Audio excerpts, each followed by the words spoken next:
Assalamualaikum warahmatullahi wabarakatuh. Perkenalkan, saya Aisyah, Sarjana Pendidikan, Guru Mata Pelajaran Fikih di MTS Darussalam Daun, sekaligus mahasiswi PPG dalam jabatan Kementerian Agama Batch 1 tahun 2025 LPTK IAIN Kediri. Hari ini, Rabu, tanggal 7 Mei tahun 2025, saya siap melakukan praktek pembelajaran fikih kelas 9, bab 6, pengurusan jenazah. Untuk uji kinerja pendidikan profesi guru dalam jabatan Kementerian Agama Batch 1 tahun 2025.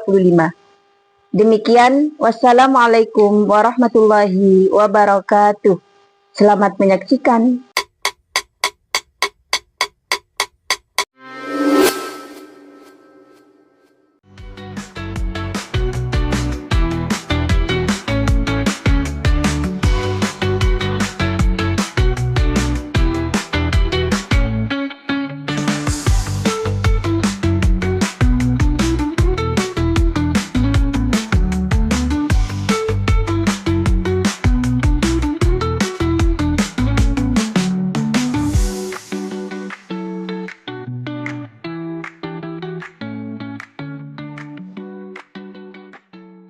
Assalamualaikum warahmatullahi wabarakatuh.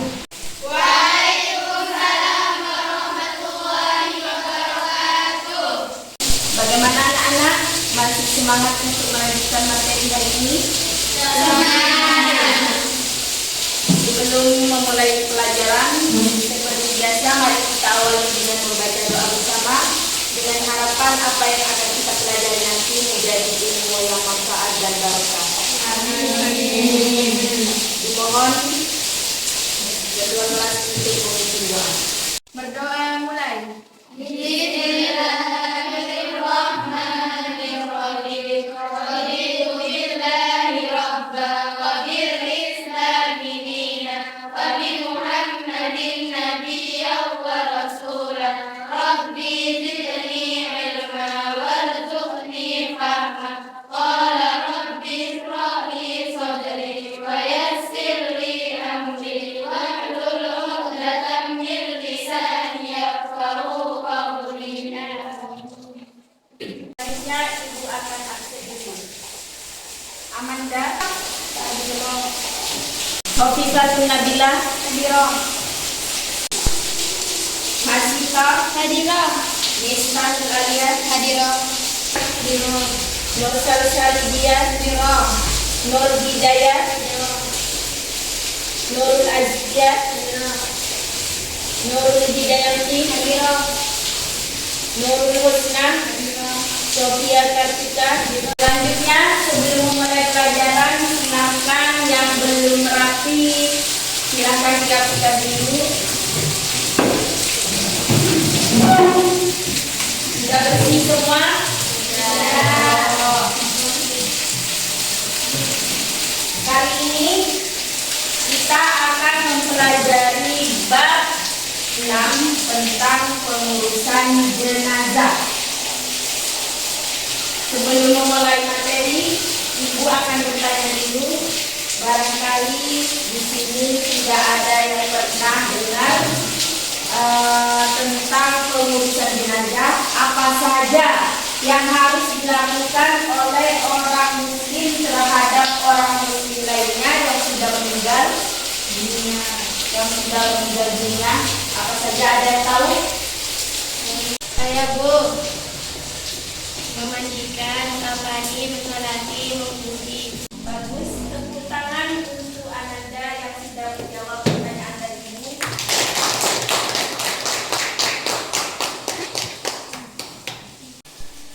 Selanjutnya, Ibu akan memberikan tujuan tentang pembelajaran yang akan kita bahas nanti. Kenapa kita harus mempelajari pengurusan jenazah? Agar supaya, yang pertama, agar supaya peserta didik mampu memahami ketentuan-ketentuan pengurusan jenazah. Jadi itu tujuan pembelajaran yang akan kita pelajari hari ini. Baiklah anak-anak, jadi kita itu harus mempelajari tentang pengurusan jenazah. fardu kifayah. Jadi kalau fardu kifayah kan tidak harus untuk setiap muslim. Ya. Kalau ada satu orang yang mengerjakan maka gugur terhadap muslim lain. Nah, kenapa kita harus mempelajarinya? Agar supaya nanti ketika kita berada di suatu daerah yang mungkin siapa tahu kalau sekarang kan di daerah kita yang mengurus jenazah adalah namanya apa? Di daerah kita kan sudah ada yang mengurus jenazah, sudah ada petugasnya, ya, namanya mutin, ya, namanya mutin di daerah kita namanya mutin. Itu memang sudah ada yang mengurus jenazah, tapi kenapa kita perlu mengetahui atau mempelajari urusan jenazah? Karena siapa tahu nanti kita berada di suatu daerah yang minim pengetahuan. Jadi kita sebagai umat Islam harus ada yang tahu ya ilmu tentang mengurus jenazah agar supaya kita terbebas dari dosa. Kalau di satu kampung tidak ada satu orang yang mampu atau tidak ada satu orang yang bisa, berarti satu kampung menanggung dosa. Tapi kalau ada satu saja yang bisa mengurus, misalkan sampean nanti. Jadi kalau ada satu saja yang bisa mengurus maka gugur dosa satu kampung. Berarti pahalanya kalian berlipat ganda karena sudah menggugurkan dosanya orang satu kampung. Sudah siap menerima materi pengurusan jenazah? Ya. Ayo tepuk semangat dulu. Tepuk semangat.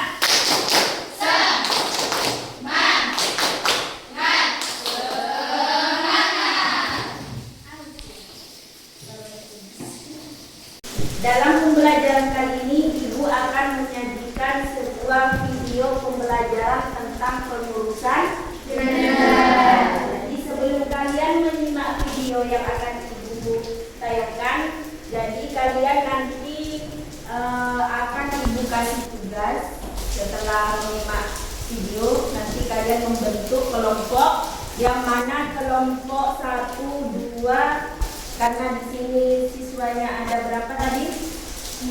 Yang hadir berapa orang? 16 kalau dibagi 4 berarti 4 ya. 4 kelompok berarti satu kelompok ada 4 orang ya. Satu kelompok ada 4 orang, jadi ada 4 kelompok. Ini sudah saya siapkan nanti lembar kerjanya. Jadi kalian nanti silakan simak betul-betul video yang Ibu tayangkan. Ya. Sudah siap? Siap. Silakan kalian simak baik-baik video yang akan Ibu tayangkan pada pembelajaran hari ini.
video tadi, penjelasan dari video tadi, mungkin ada yang ingin kalian tanyakan. Siapa yang mau bertanya? Saya Bu, pertanyaannya, bagaimana cara memandikan jenazah yang punya penyakit menular? Pertanyaan yang sangat bagus. Mungkin ada di antara kalian yang bisa menjawab? Tidak ada? Tidak. Kalau tidak ada, biar ibu yang menjawab. Jadi kalau ada orang yang meninggal yang mempunyai penyakit menular, cara memandikannya itu harus menggunakan APD atau alat pelindung diri. Jadi harus menggunakan APD supaya penyakit yang diderita oleh orang yang meninggal tidak menular terhadap orang yang memandikan. Dan apa saja APD yang harus digunakan? Seperti misalkan menggunakan baju berbahan plastik atau baju hujan, seperti kejadian corona kemarin ya. Atau kalau memang tidak memungkinkan, bisa juga diganti dengan tayamum, atau dimandikan dengan menggunakan airnya itu dicampur dengan zat klorin atau zat pembunuh kuman. Didiamkan 10 menit, nanti baru dimandikan dengan air yang bersih. Gimana? Sudah pas? Iya. Kalian bergabung dengan kelompoknya masing-masing.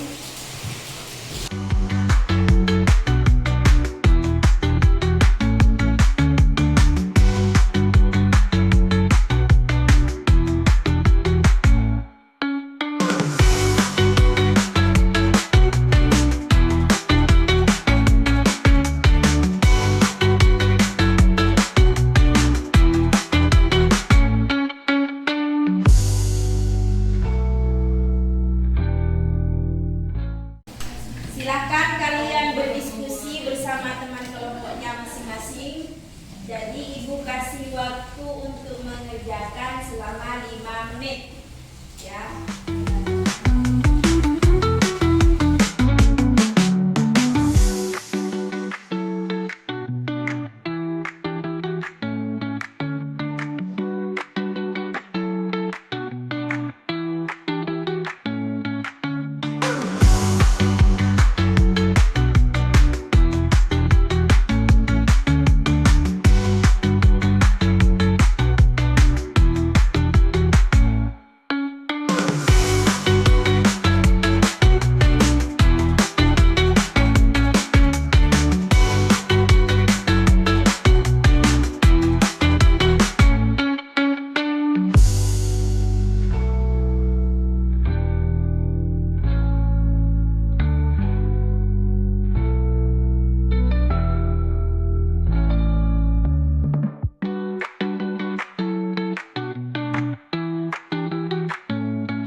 Waktunya sudah habis.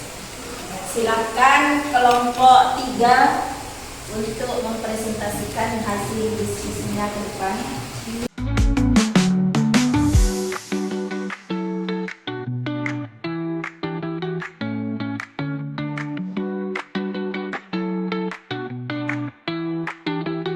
Silakan untuk kelompok 3 mempresentasikan hasil diskusinya.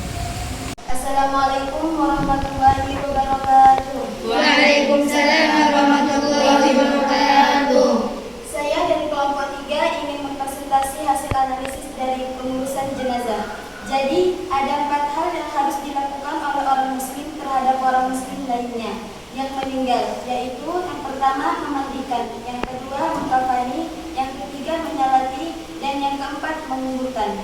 Yang pertama memandikan. Ketentuan memandikan jenazah sebagai berikut. Jenazah yang dimandikan adalah muslim. Keadaan jasadnya masih utuh dan orang yang dimandikan bukan mati syahid dalam peperangan.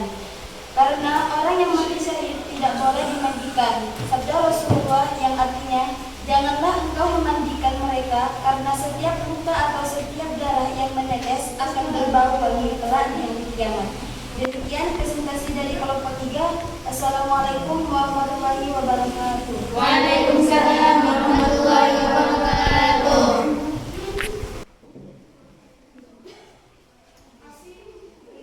Terima kasih untuk kelompok 3. Ayo berikan tepuk tangan untuk kelompok 3.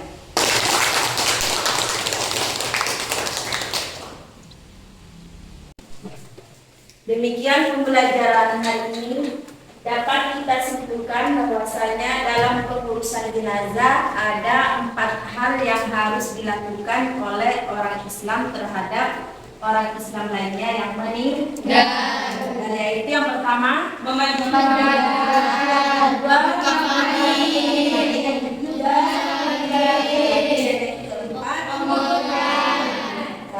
jadi sudah paham semua tentang ketentuan dalam pengurusan jenazah? Sudah paham semua ya. Untuk materi selanjutnya kita akan membahas tentang takziah dan ziarah kubur. Mari kita akhiri pembelajaran hari ini dengan membaca doa bersama. Semoga dan mudah-mudahan apa yang kita pelajari mulai dari awal sampai akhir menjadi ilmu yang manfaat bagi kita semua. Berdoa dimulai.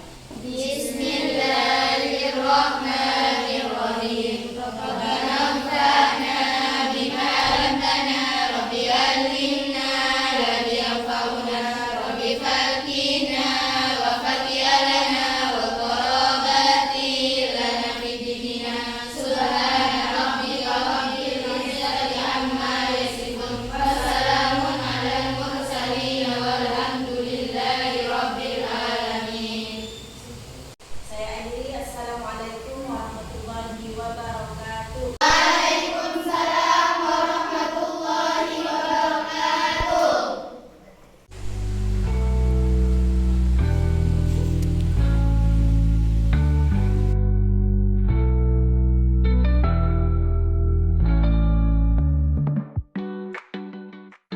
Jangan lupa like, subscribe, comment, and share.